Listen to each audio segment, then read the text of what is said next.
demonstrated by our outstanding students. Today's event is a reflection of the dedication, hard work, and unwavering commitment to learning exhibited by each of our awardees.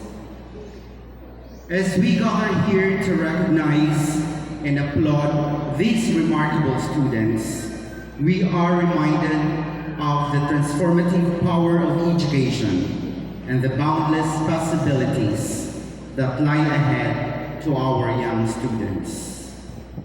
Join me in honoring our talented students, acknowledging the tireless efforts of our teachers, and thanking the parents and their families whose support has been instrumental in shaping the academic success of these students.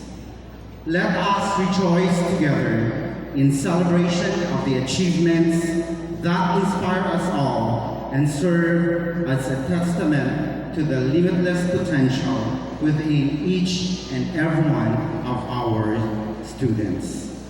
To all of you, congratulations and have a great day, everyone.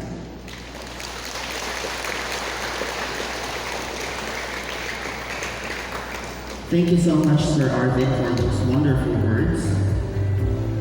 Music has the extraordinary power to connect us, evoke emotions, and create lasting memories. We are honored to have with us today Miss Michaela Ray G. Lau, a junior high school student, to delight us with enchanting melodies. A round of applause.